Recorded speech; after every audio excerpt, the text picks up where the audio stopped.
벌써 12월 오늘 둘째 주일입니다. 이제 얼마 안 남았죠.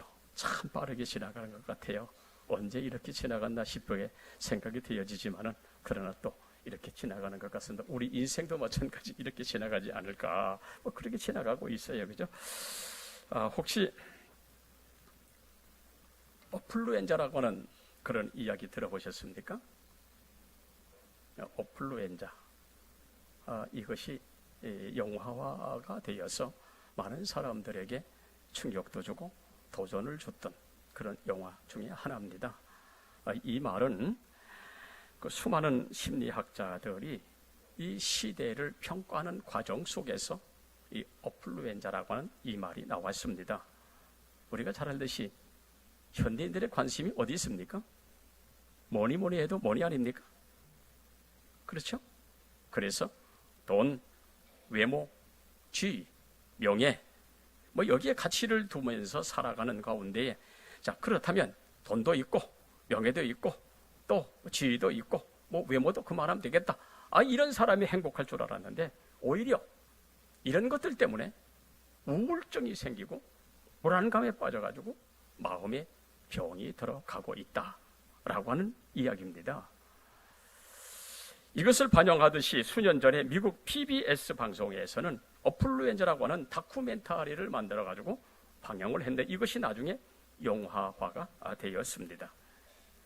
이 어플루엔자라고 하는 이 말이 어디서 나왔느냐 하면 그 어플루엔스라고 하는 풍요라고 하는 말과 유행성 독감, 인플루엔자라고 하는 말과 두 단어가 합성이 되어가지고 이것이 어플루엔자로 나왔는데 이것을 일명 부자병이라고, 부자병.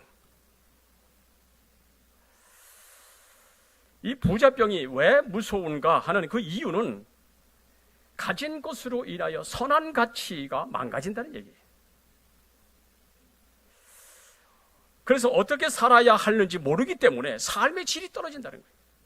그리고 무감각해져. 왜? 있는 거 가지고 살아가니까 세상에 어떤 무감각해져가는 이런 모습 속에서 세상 사는 일이 마치 유행성 독감처럼 아주 몸살을 앓고 있다. 이것이 부자병이라고 해서, 이것이 어플루엔자라고 해서 미국에서 아주 영화화해서 방영된 적이 있습니다. 비근한 예로 세상에서 일어나는 각종 사건들이나 문제들을 보면은 모자람 때문에 일어난 것이 아니라 지나친 과욕, 지나친 소유욕이라고 하는 이것 때문에 일어난다는 거예요. 그래서 과욕으로 강력 사건들이 만들어져서 선한 가치가 상실하니 이것이 일명 부자병이라고 이 얘기를 하는데 선한 가치가 상실한다는 거예요. 하지만 너나 없이 여러분 그렇잖아요. 우리가 세상 사는 동안 뭐니 해도 머니가 최고라. 그래서 그 머니를 위하여, 소유를 위하여 여러분 우리 지금 발버둥 치고 있잖아요. 너나 없는 일 아니겠습니까? 언젠가 그 동영상을 보다가 아주 재미있는 내용이 하나 있었어요. 그 내용을 보면 그 자동차 바퀴, 이 자동차가 서 있는데 그 자동차 바퀴 밑에다가 아주 큰 지폐를 하나 깔아놨어요. 지폐. 그러니까 이 자동차 바퀴에 눌려 있겠죠. 그래서 이렇게 놓고 이것을 본 사람들의 반응이 어떤가를 보는 거예요. 근데 이를 본 사람들이 그 자동차 바퀴에 깔려 있는 그 지폐를 꺼내려고 두리번 왜? 사람들이 보는가 안 보는가 두리번 하다가 남도 모르게 살며시 그 지폐를 꺼내려고 하지만 어때요? 자동차 바퀴에 깔려가지고 잘 안 빠지는 거예요. 그래 그걸 빼려고 사람들의 그 있는 거 없는 거 보고 주변을 둘러보고 그걸 빼려고 애를 쓰는 그 모습을 바라보고, 자, 이것은 너나 없는 모습일 것 같아요. 그죠? 유대인들의 지혜서라고 얘기하는 그 탈무드에 보면 한 랍비가 돈을 든 지갑을 사람들이 많이 다니는 그 길에다가 이것을 놓고 이를 본 사람들의 반응을 보는 거예요. 어떤 반응을 보이는가를 봤는데 크게 세 가지로 나타나는 거예요. 첫째 하나는 이 돈 지갑을 보면서 고민을 하는 거예요. 왜 고민을 하느냐 하면 이거 내 것을 할 거냐, 내가 내 거를 만들 거냐, 아니면 주인을 돌려줄 것이냐. 내가 죽었으니까 내 것 해도 괜찮아. 아니야, 그러면 안 되지. 주인을 돌려줘야지. 그래서 내가 할 거냐 말아야 할 거냐, 이것 때문에 고민하는 타입이 있다는 거예요. 두 번째로는 이 큰 돈을 잊어버린 사람, 이 큰 지갑을 잊어버린 사람 얼마나 속상하고 얼마나 마음이 아프겠나. 이거 빨리 주인에게 돌려줘야 되겠다라고 하면서 그 돈 지갑을 가지고 관리에게 가는 타입. 세 번째, 돈 잃던 지갑을 슬그머니 자기 주머니에 집어여면서 생각하기를, 나는 가난하니까 하늘이 내게 주신 거야. 상관없지 뭐. 내가 주셨으니까 아마 내가 가난한 줄 알고 하늘이 내게 주신 거야 라고 생각을 하고 자기 주머니에 놓고 돌아가다가 생각해 보니 자기가 얼마나 무슨 투성인지를 모르겠다라는 거예요.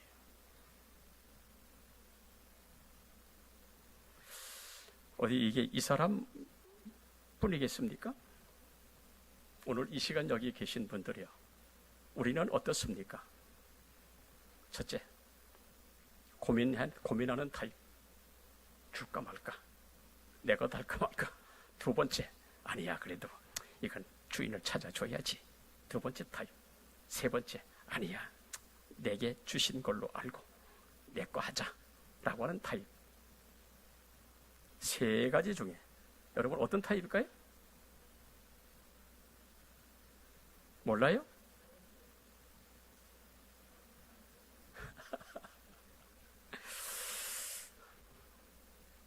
내가 겉으로는 아이고 돌려줘야지 하지만은 속으로는 아이고 내가 하면 좋겠다. 뭐 이런 모습들이 여러분 우리에게 있지 않습니까? 어떠세요? 그래서 인간은 자신이 선한 생각을 하면 선한 사람이라고 생각을 하고, 또는 모순이지만 모든 것을 자기 입장과 틀에다가 기준을 세워놓으면 거기에 맞으면 맞는 것이고 안 맞으면 모두 틀린다고 단정하고 살아가는 인간의 삶의 현장에서 보여지는 현상입니다. 하지만 내 생각하고 옳은 삶을 사는 것하고는 전혀 다르게 나타납니다. 그렇잖아요? 내 생각은 이렇지만 그런 삶의 현장에서는 이것이 전혀 다른 생각으로 다른 모습으로 나타난다는 이야기예요. 그런 타입들 성경 한번 볼까요? 자, 이스라엘 초대왕 사울을 한번 보시기 바랍니다. 자기가 행하는 일이 그러다고 생각하면서도 월권하여 제사하잖아요. 오히려 거짓말하다가 사마리아 들통이 나가지고 하나님께 버림을 받잖아요. 그래도 사울은 다윗을 죽이려고 쫓아다니다가 죽을 뻔했으나 다윗이 살려주었더니 다윗에게 미안하다라고 이야기를 하면서도 다윗을 죽이려고 혈안이 되어 쫓아다니는 그 모습, 결국은 높제사장 85명을 죽이는 끔찍한 일을 행하다가 서서히 망해가는 사울의 모습, 여러분 성경에 기록이 되어 있잖아요. 이렇게 하면 안 되는 줄 알면서도 그는 악하게 살아가다 결국은 망하게 되어지는 사람으로 한 타입이 있어요. 또 두 번째는 압살롬의 아버지 다윗. 압살롬이 아버지를 죽이려고 그렇게 반란을 하면 안 되는 줄 알면서도 반란을 일으켜가지고 천륜을 어겨가며 아버지를 죽이려 하는 배은망덕. 어떠세요? 결국 그렇게 하면 안 되는 줄 모르겠어요? 알죠, 자기 아버지인데. 그래도 그렇게 행하다가 결국은 망하잖아요. 다윗의 친구 아히도벨도 마찬가지. 친구를 배반하면 안 되는 줄 알면서도 압살롬과 반란을 가담해서 자기 뜻대로 안 되니까 아이고 안 되겠다 스스로 목숨을 끊는 그런 타입도 성경에 있단 말이죠. 세 번째, 가룟 유다. 주님의 제자이면서 주님을 팔아먹이면 안 되는 줄 알죠. 아니, 제자가 주님을 팔아먹으면 안 되는 줄 알까요? 뭘까요? 뭐 알죠, 당연히. 알면서도 불구하고 은 30에 팔아먹다가 그 행함으로 인하여 자기 망함의 길을 갈아가는, 여러분 이 성경의 이 가룟 유다의 모습, 창세기 30장 32장에 보면 라반의 조카 다윗이 야곱이 참 가난에 허덕으면서 살아가고 있어요. 여러분 성경 한번 읽어보십시오. 뜨거운 땡빛에서 고생할 때 아이고 나는 언제나 집을 지어 시원하게 살아가는 추위에 덜덜 떨면서 나는 언제나 내 집을 마련해 한번 살아볼까 라고 하는 그런 가난하게 살아가는데도 불구하고 여러분 갑질하잖아요. 어떻게 갑질합니까? 품상 10번을 번복하는 외사촌 라반의 모습이지요. 여러분 이 라반이 이 야곱이 굶주려 살아가는 걸 몰랐을까요? 알지요. 자기 사위인데 자기 딸 거기다 시집 보냈는데 모를까요? 알지요. 그러나 어렵게 힘들게 사는 야곱을 외면한 그 모습이 뭡니까? 인간의 모순을 지금 이야기하고 있는 겁니다. 우리 인간 사회는 이런 모순 속에 살아가는 삶의 모습이 있을지라도 그러나 은혜 받으면 되는 줄로 믿습니다. 오늘 본문에 바로 그걸 이야기하는 거예요. 오늘 한번 생각해 보겠습니다. 오늘 본문에 나오는 나다넬이지만은 주의 제자가 되어서 그 이름이 바돌로메가 되어지잖아요. 그 사람의 모습 속에 인간의 모순된 점이 많지만 그럼에도 불구하고 예수님을 만나니 주의 뜻을 이루어가는 제자가 되는 모습을 바라보면서 사랑하는 성도 여러분들이요, 한 해가 저물어가는 이때에 다시 한번 우리 신앙의 옷깃을 여미면서 잘 믿으면서 한 해를 잘 마무리하는 우리의 모습이 됐으면 좋겠습니다. 첫째로 오늘 본문이 주시는 교훈 중에 소명이 있습니다. 소명. 본문의 나다넬은 빌립이라는 친구를 인하여 하나님의 부름을 받게 되면서 바돌로메라고 하는 이름으로 주님의 12 제자가 되어서 이 사람은 정말로 복을 받은 사람이요. 그래서 일생 제자의 도리를 다하면서 멋진 인생을 살다 간 사람이 바로 나다넬 바돌로메요. 빌립이란 친구 때문에 주님의 소명을 받아 제자가 되어 사명에 살면서 하늘의 거룩한 뜻을 이루어갔던 사람 나다넬, 아니 바돌로메. 이것을 보면 세상사, 인간사 누구를 만나느냐에 따라서 그 만남은 그 사람의 일생을 좌우하고 그 사람의 영혼도 좌우하고, 그래서 사람은 사람을 잘 만나야 여러분 그것이 인생의 행복입니다. 오늘 여기 계신 분들이요, 세상 사는 동안 좋은 사람들만 만나시기 바랍니다. 여러분의 자녀들 세상 사는 동안 좋은 사람 만나야 여러분 자녀도 좋은 사람 되잖아요. 여러분 성경에 그런 타입들이 있잖아요. 예를 들어 볼까요? 모세라고 하는 사람은 여호수아 갈렙이라는 사람이 있어서 광야의 길을 가지만 이 사람 행복했어요. 여호수아에게 갈렙이라는 동지가 있어가지고 광야길에 외롭지 아니했습니다. 다윗에게 요나단이라는 우정의 친구가 있어야 여러분 그 생명이 보존받았습니다. 사도 바울은 바나바라고 하는 신앙의 선배가 있어서 세계 선교를 이루었던 사실. 바울은 누가, 마가, 실라, 브리스길라와 아굴라 부부라는 협력자들이 있어서 바울의 생애에 온전하고 아름답게 만들어가는 동시에 땅끝까지 복음이 전해지는 놀라운 역사가 일어났습니다. 예수가 아니면 만날 필요도 없고 만나지 못할 사람들이 예수 때문에 만나 친구요, 동역자로 주를 위해 세상을 함께 살아가면서 복음을 전하였으니 이런 사람들이 있었기에 복음이 전해지고 땅 위에 교회가 세워지고, 그러므로 예수 증거가 일어나고 있다는 사실 여러분 다 아시잖아요. 그래서 한 사람의 생애 가장 축복 중에 축복이 뭐냐? 바로 만남의 축복인 줄로 믿습니다. 그 만남이 내 인생의 재산이 되는 거예요. 내가 지금 어떤 사람을 만나 어떤 관계를 유지하고 살아가에 따라서 이것이 내 인생의, 아니 내 가정의, 내 자녀의 미래가 축복이 되어진다는 사실도 아셔야 한다는 이야기죠. 왜냐하면 인생에게는 날마다 봄달만이 있는 것이 아니잖아요. 또 겨울철도 있잖아요. 우리가 봄을 맞아 따뜻한 시절을 지내왔습니다. 지금 이제 겨울을 만나가지고 지금 추운 지금 시절을 지금 보내고 있잖아요. 내 인생의 힘든 겨울을 만났을 때에 내 손 잡아줄 수 있는 사람이 있다면 그 사람이 내게 내 인생의 축복이고 재산이 되는 줄로 믿습니다. 오늘 이 시간 여기 계신 분들이요, 여러분의 가정과 여러분의 자녀들에게 좋은 사람 만날 수 있는 은혜가 있으시기를 주 이름으로 축원합니다. 세상에는 잘못 만남으로 인하여 고통당하는 사람이 얼마나 많은지 몰라요. 아이고, 내가 저 인생만 안 만났으면, 내가 저 인간만 안 만났으면 내 인생이 이렇게 안 될 텐데 땅을 치고 가슴 치는 사람이 여러분 얼마나 많은지 몰라요. 잘못된 만남으로 당하고 잃고 일생 동안 고통에 사는 사람들, 내가 일부 예배 때도 말씀드렸지만 우리 교회가 이쪽에 오기 전에 먼저 있던 교회 앞에 아파트 하나 있었잖아요, 그죠? 그 경비실에 경비하는 분이 계셨어요. 이분이 그 아파트에 차만 대면 그저 입에 거품 물는 거예요. 교회만 바라보니 혈압이 올라가지고 막 소리를 지르는 거예요. 난리가 났어요. 그 내가 하루는 그랬어요. 아니 선생님이요, 왜 그렇게 교회만 바라보고 그렇게 혈압을 올리십니까? 우리 잠시 주차장이 없어서 차를 좀 이렇게 대었는데, 아니 그렇게 빼주면 되는 것이 뭐 이렇게 혈압을 올리고 그렇게 야단입니까? 라고 했더니 이 양반 하는 얘기, 목사님, 나도 옛날엔 예수 믿던 사람이요, 지금도 내 아내와 내 자녀는 지금 교회 다니고 있어요. 내가 인간 잘못 만나고 내 재산 다 날아갔어요. 내가 지금 여기서 경비 쓰고 있어요. 사람 잘못 만남을 통해서 아픔을 겪고 있는 고통의 소리를 내가 들었단 말이에요. 뭡니까? 그래서 세상 사는 동안 이웃을 잘 만나고 사람을 잘 만나고, 여러분 이게 큰 축복 중에 축복인 줄로 믿습니다. 여러분 성경에 보십시오. 사울과 다윗과의 만남, 얼마나 다윗이 힘들었어요. 아이고, 왜 저 인간 안 만나서 안 그랬겠어요? 다윗과 아히도벨, 친한 친구요. 여러분 성경을 보십시오. 아히도벨이 누굽니까? 지략가입니다. 이 아히도벨이 다윗을 왕으로 세웠던 사람이요, 앞장섰던 사람이요. 근데 어느 날 갑자기 이 사람이 바뀌어가지고 칼을 들이대고 있으니 얼마나 기가 막힌 거요. 압살롬과 요압 보십시오.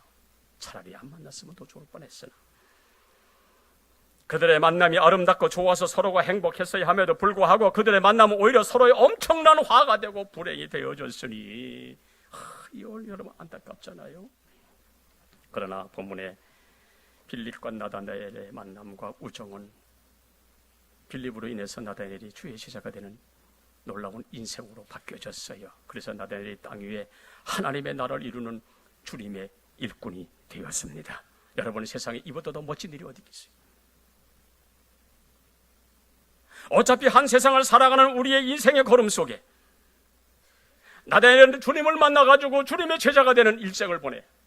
나중에 한 번 더 이야기하겠습니다만, 멋진 생애, 여러분 이보다 더 행복이 어디 있겠어요?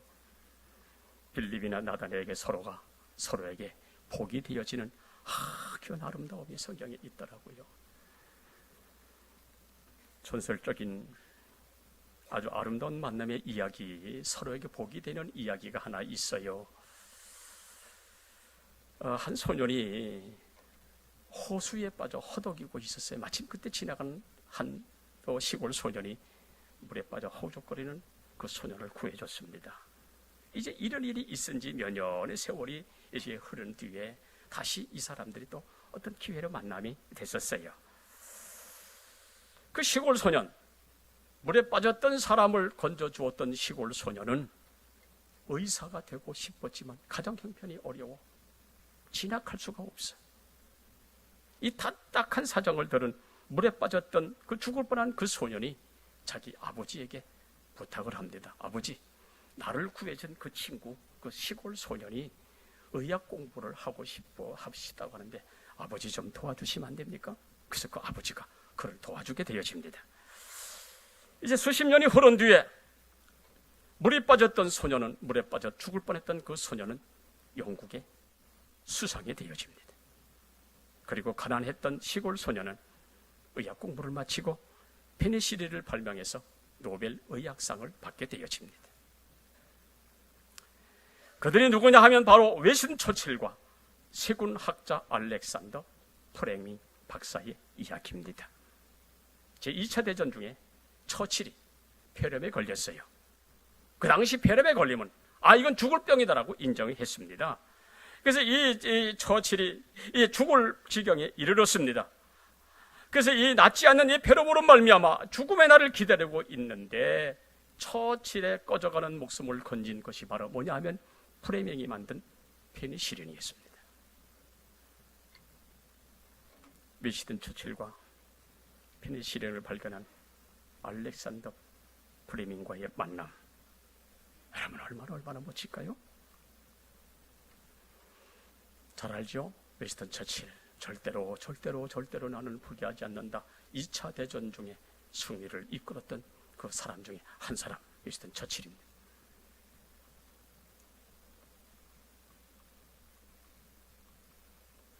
낙제생에서 위대한 리더가 된 영국의 총리 윈스턴 처칠. 한 사람은 수상이 됐어요. 한 사람은 노벨상을 받았어요. 두 친구의 아름다움. 알렉산더 플레밍, 바로 이 사람.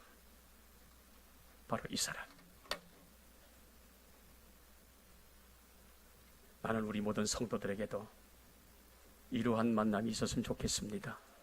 이러한 친구들이 있었으면 좋겠습니다.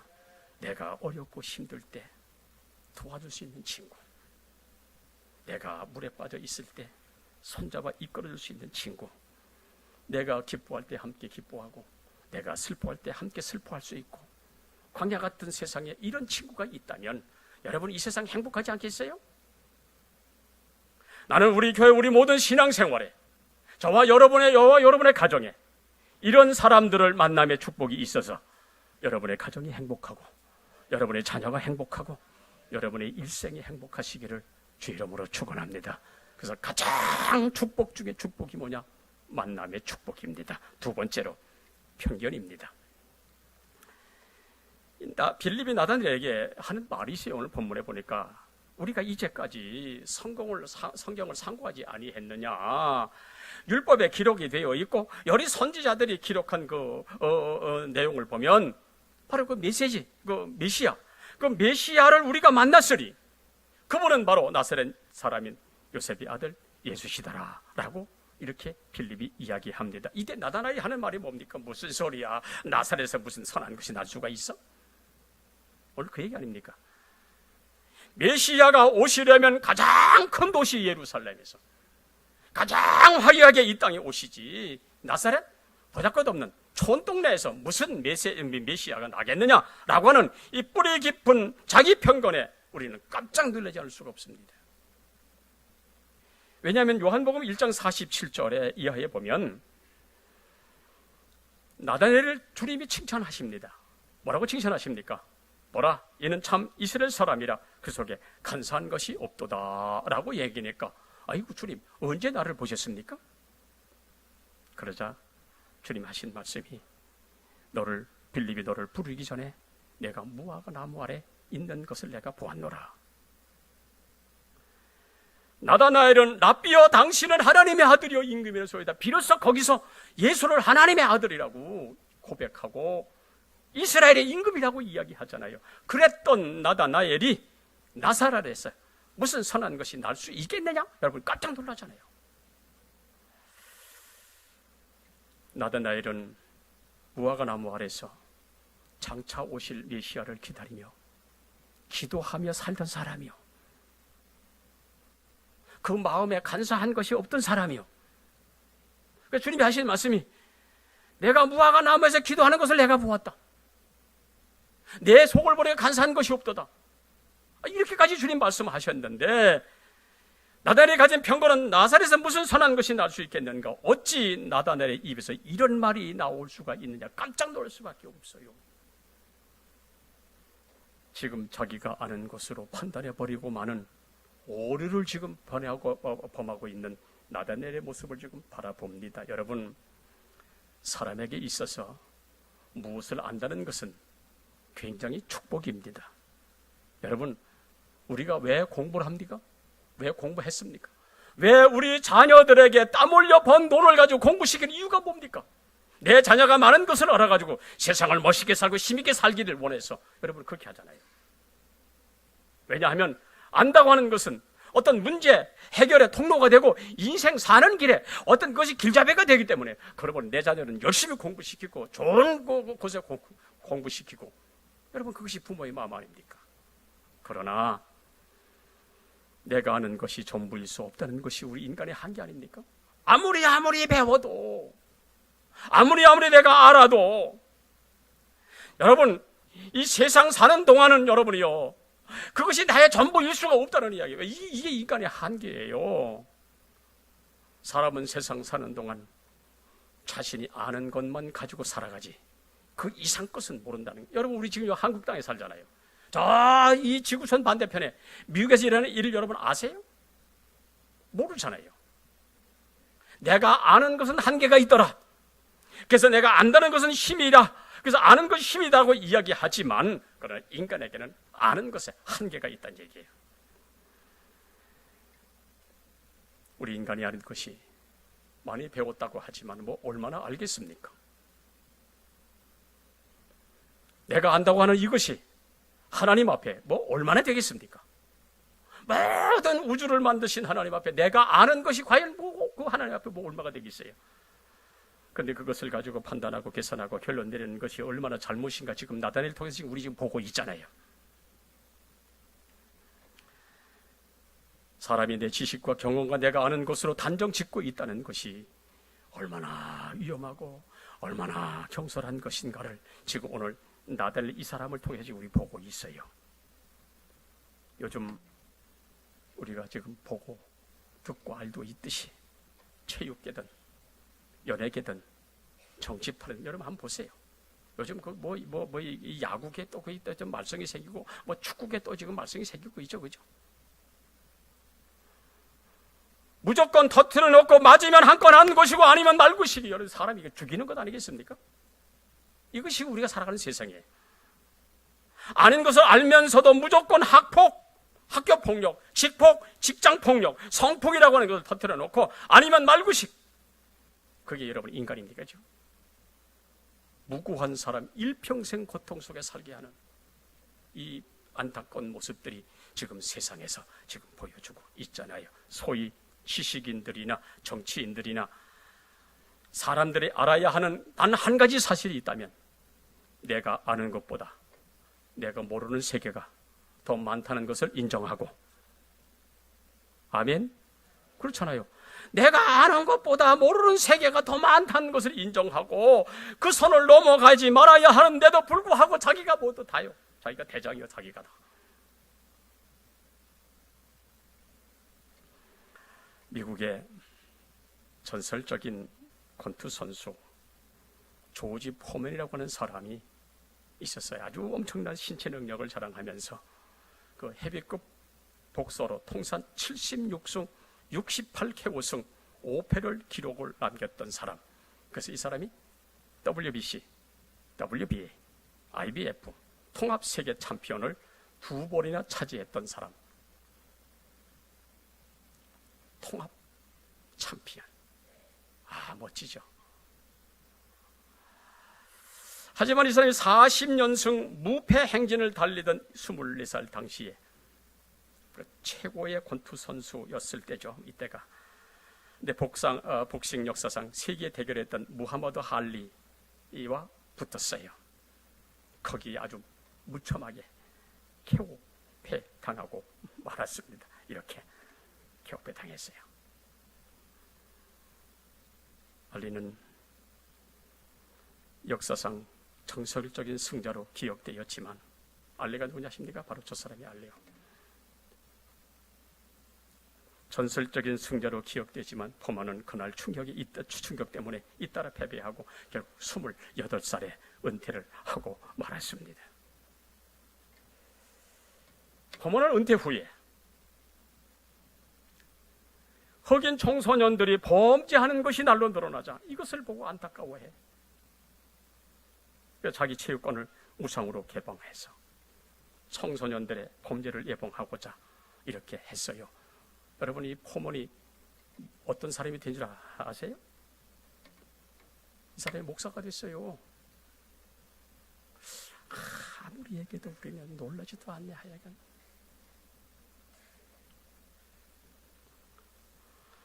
이 사람이 목사가 돼가지고 흑인 청소년들의 범죄를 막기 위하여 자기 체육관을 무상으로 내놓고 그렇게 수고하고 섬기는 자가 되었지만 얼마 안 가 운영비가 바닥에 났어요.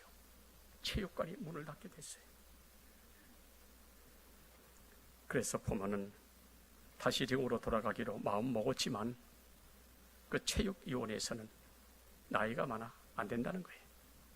경기를 승인하기를 거부했습니다.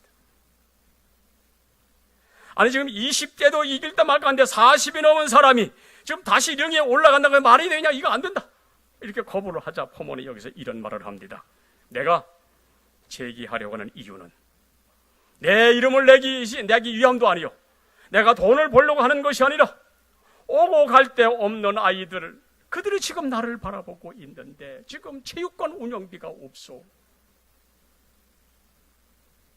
저들을 내버려두면 그 범죄 현장에서 살아갈 수밖에 없는 그 아이들, 저들의 생명, 저들의 자유, 저들의 행복을 위해서 내가 일을 해야 되겠다 라고 했지만 체육위원들은 콧방구도 안 깼어요. 지금 그 나이에 40이 넘은 나이에 20대에게부터 말도 안 되는 소리 말은 이들의 편견을 아주 복지부당했습니다. 하지만 설득에 설득을 거듭을 해서 1994년 10월 5일 45세의 포몬은 29의 마이클 무어와 붙었어요. 졌겠어요? 이겼겠어요? 졌으면 내가 얘기를 못하죠. 이 사람이 10회 KO승으로 20년 만에 다시 링 위에 올라갔어요. 그래도 안 놀라십니까? 사람들의 편견은 포몬은 나이가 많아 안 된다고 했습니다. 40이 넘어 힘들다고 했습니다. 그는 챔피언이 되는 것은 불가능하다고 했습니다. 사람들은 자기가 아는 편견으로 모든 것을 단정해서 먹어서 다 같지만, 하지만 자기들이 아는 편견 위에 다른 진리의 편견도 있더라. 바로 그걸 지금 포몬이 이야기를 하고 있는 겁니다. 그러므로 여러분, 내가 아는 것이 전부가 아닙니다. 그 선을 넘어가지 말아야 합니다. 내가 아는 것이 진리가 아는 것이 세상에 얼마나 많습니까? 내가 아는 것이 사실이 아는 것이 세상에 여러분 얼마나 많습니까? 내가 모르는 것이 여러분 세상에 얼마나 많습니까? 나도 내일은 자기가 아는 판단으로 나사렛에서 무슨 선한 것이 나겠느냐, 자기가 판단하고 결론이는 이것이 전부가 아니잖아요. 왜요? 지금 빌립은 바로 그가 메시아라고 얘기를 하는데 자기는 자기 편단에 맡겨가지고 아니야, 무슨 선한 것이 나사렛에서 날 수가 있어? 모르면 주님 앞에 말을 곱게 해야지. 나사렛에서 무슨 선한 것이 나겠느냐? 자기 판단에 막 말을 해버리니 여러분, 예수님께 여러분 이게 지금 나들이 할 말이에요. 그러므로 내가 알고 있는 모든 게 하나님 앞에서 전부가 아니기 때문에 그 편견에 목숨을 걸면 하나님도 손댈 수가 없는 거예요.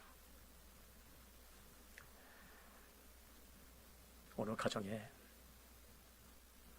부부싸움이 대판 났어요. 저도 엊그저께 부부싸움 할 뻔했어요. 왜냐하면요, 그냥 우리끼리가 얘기죠.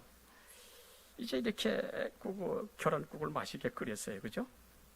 그래서 이제 이렇게 한존서하고 서희 앉아가지고 이렇게 이제 점심을 먹는데 내가 국을 잘 먹잖아요, 그죠? 잘 마시. 그래서 내가 국을 거의 다 먹었어요. 그러면 그걸 집사람이 내 그릇을 가지고 가서 다시 떠다 주는 것이 옳지요. 맞지요? 근데 다 먹은 내 그릇에다가 자기가 먹던 것을 갖다 붓고 자기는 또 가서 다시 또 떠와가지고 자기가 먹고.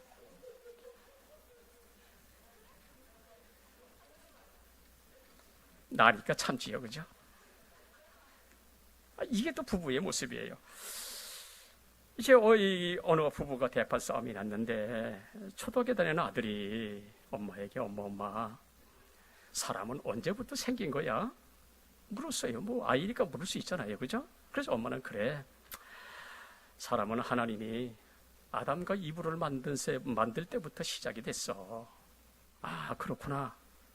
그리고 이 아이가 또 아빠에게 쪼르르 달려갔어요. 그래서 이 아이가 아빠에게 아빠, 사람은 언제부터 생긴 거야? 라고 물으니까 이 아빠는 그거는 원숭이가 진화돼가지고 사람 된 거야. 아니, 이 아들이 엄마 대답하고 아빠 대답하고 틀리니까 이상하네 라고 해서 다시 이 아이가 엄마에게 다가가서 엄마, 아빠가 그러는데 사람은 원숭이가 진화돼가지고 사람 된 거래. 누구 말이 맞는 거예요? 엄마 말이 맞는 거야? 아빠 말이 맞는 거야? 이 말에 엄마가 아들에게 이런 말을 합니다. 얘야, 아담과 이브는 엄마 쪽 집안이고 아빠 쪽 집안은 원숭이 집안이라. 이 아들이 그런가 보다 하고 그냥 그래 있으면 괜찮은데, 이 아이가 또 아빠에게 또르르 달라가가지고 아빠 엄마가 그러는데, 아담과 이브는 엄마 쪽 집안이고 아빠 쪽은 원숭이 집안이래. 맞아? 라고 이야기를 해놓으니, 뭐? 우리 집안이요? 원숭이 집안이요? 우리 집안을 무시해? 이래가지고 부부가 대판 싸웠다고 하는 그런 이야기가 있어요.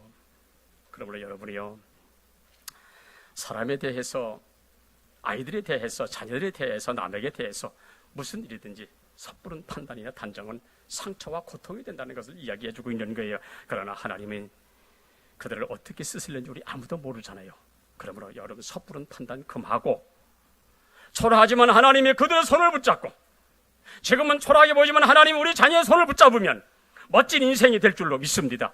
아이고, 그 인생이 왜 너는 그 모양이라고 이야기하지 말고 하나님이 붙드시면 되는 거예요. 우리 자녀가 그렇게 하나님의 손에 잡혀서 멋진 걸작품이 되어지는 은혜가 있으시기를 축원합니다. 마지막 세 번째로 생애입니다. 스페인 출신 유명한 화가 피카소의 작품 한 점이 경매장에서 아주 자그마치 수백억 원의 경매에 팔렸어요. 그 작품은 황소몰이라고 하는 조형물이에요.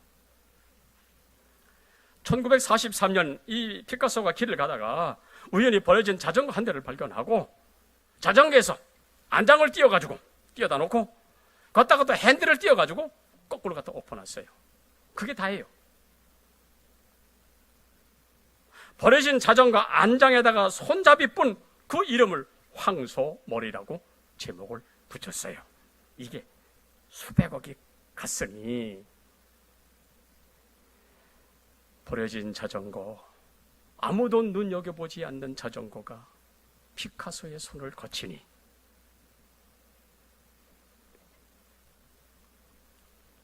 피카소입니다. 저 사람. 황소몰이라고 하는 조형물. 여러분 보세요, 저게. 저 보세요. 사람이 타는 자전거 안장에다가 핸들을 뽑아가지고 거꾸로 갖다가 이렇게 세워놨어요. 저게 황소몰이라는 제목으로 자그마치 293억의 고가의 미술품으로 팔렸습니다. 그래도 우리 교회들은 안 놀랍니다. 볼품 없잖아요.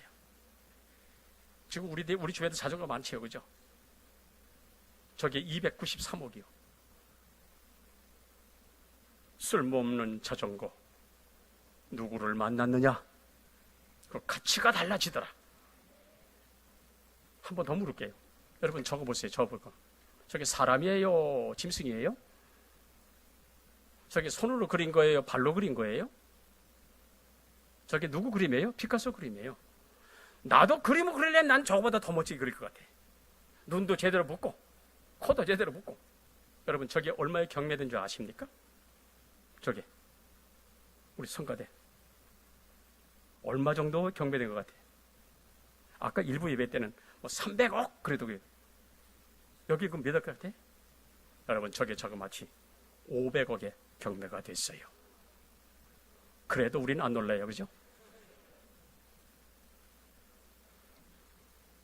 누구를 만났느냐에 따라서, 누가 그리느냐에 따라서 가치가 달라진다면 하나님이 우리를 걸작품으로 만들고 우리 자녀들을 걸작품으로 만들면 최고의 가치가 되는 줄로 믿으시기를 축원합니다.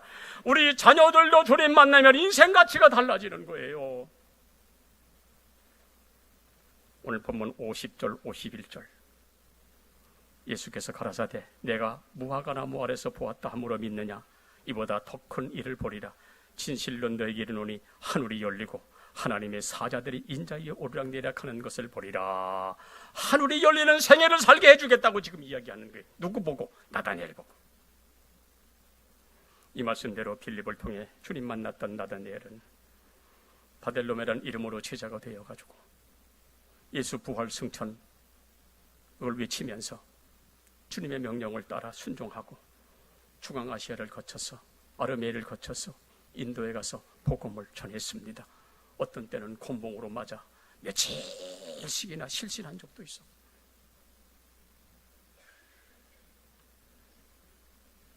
오늘날 이 사람이 사람에게 붙잡혀가지고 온 몸에 껍질이 벗겨지는 채로 예수님처럼 십자가에 못 박혀 죽었습니다. 바로 그때 주님이 하신 말씀처럼 하늘이 열렸어요. 오늘 본문 50절, 51절. 하늘이 열리고 하나님의 사자들이 인자에 오르락내락하는 것을 보리라 라고 했던 예언대로 결국은 하늘이 열리는 놀라운 역사가 이 나다니엘에게 있었습니다. 스데반에 순교할 때 하늘이 열리고 보좌 우편에 서신 주님이 응원했듯이 바돌로메 역시 마찬가지 순교의 제물이 될 때 하늘이 열리고 보좌 우편에 계신 주님이 응원하시는 모습이 이루어졌으니 오늘 본문이 바로 그렇게 이야기하고 있습니다. 이렇게 그의 생애가 끝났습니다. 그의 생애는 세상에서 값진 생이 아니었습니까? 여러분 어떻게 생각하세요? 아이고 목사님 그게 어째 값진 생입니까? 비참한 것이지. 온몸에 껍데기가 벗겨가지고 십자가에 매달린 그게 잘 된 겁니까? 아니잖아요 라고 생각할지 모르나 여러분 인생에게 있어서는 단회적인 인생이요, 한 번 사는 인생이요, 어떻게 사느냐를 알 지금 묻는 겁니다. 한평생 그냥 먹고 살다가 끝나는 인생이 아니었습니다. 그는 주의 말씀에 순종해서 주님의 영광에 돌리는 헌신의 생애를 살다가 그는 주를 위해 주님이 마련된 영광의 집에 들려 올라갔습니다. 주님의 영접 받은 줄로 믿습니다. 제가 지난 수요일날 설교했어요. 빌레몬 집에 있던 오네시모라고 하는 사람이 있었어요. 빌레몬의 종이었습니다. 노예였습니다. 빌레몬의 물건을 가지고 도망갔습니다. 도망가다 잡혀가지고 바로 그 사람이 옥에 갇혔어요. 아무도 눈여겨보지 않고는 버려진 인생 오네시모. 그가 빌레몬의 물건을 가지고 또 도망가다가 그것이 잡혀가지고 옥에 들어갔더니 거기서 바울을 만났어요. 거기서 바울을 만나가지고 이 사람이 복음을 들었어요. 복음을 듣고 신앙이 됐어요. 여러분 기억하십시오. 노예였던 이 오네시모가 에베소 감독이 되어 멋진 인생을 살았던 모습들 여러분 성경에 기록되어 있어요. 비록 감옥에 들어갔던 사람이요, 빌레몬의 물건을 훔쳤던 사람이요, 사람들이 눈여겨보지 않던 사람이요, 노예였습니다. 종이었습니다. 그러나 이 사람이 예수를 만나 이 사람이 신앙이 되어 나중에 빌레몬의 용서를 받고 나중에 빌레몬과 더불어 동역을 하고 나중에 에베소 교회의 감독이 되어 멋진 인생을 살아갔던 이 모습, 천주교 문헌에 성자로 불려지고 있는 오네시모, 주의 사명이 다 되어가던 어느 날 에베소 감독으로 주님 섬기다가 그때 네로 황제의 핍박이 이루어졌어요. 박해가 이루어졌어요.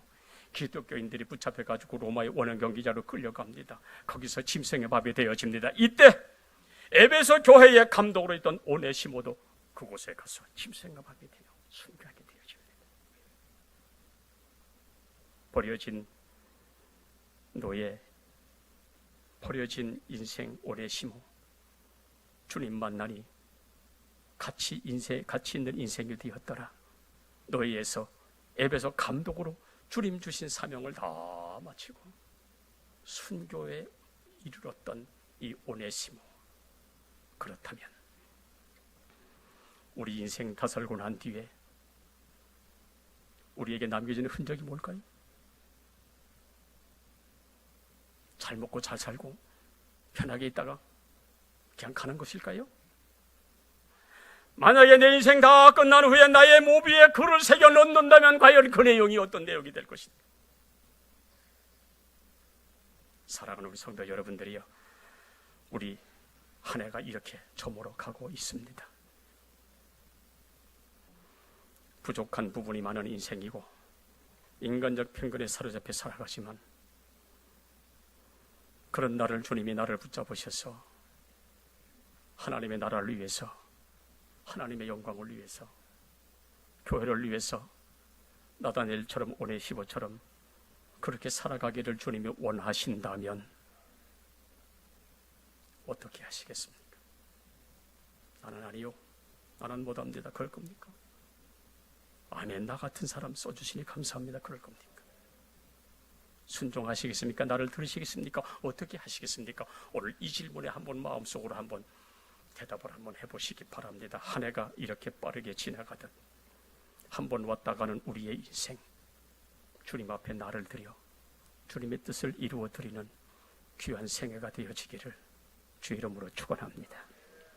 살아계신 하나님, 한 해가 이렇게 마무리되어가는 즈음에 성경에 기록된 한 인생의 모습을 살펴보며 우리의 모습을 한번 생각해 봅니다. 지난 날들 어떻게 살아왔던, 이제 우리 남은 날들 어떻게 살아갈 것인가를 다시 한번 우리 신앙으로 다짐하면서 멋진 인생, 아름다운 인생, 주님이 기뻐하시는 인생 살아가는 우리 믿음의 가족들 되게 해 주시옵소서. 예수님의 이름으로 기도하옵나이다. 아멘. 우리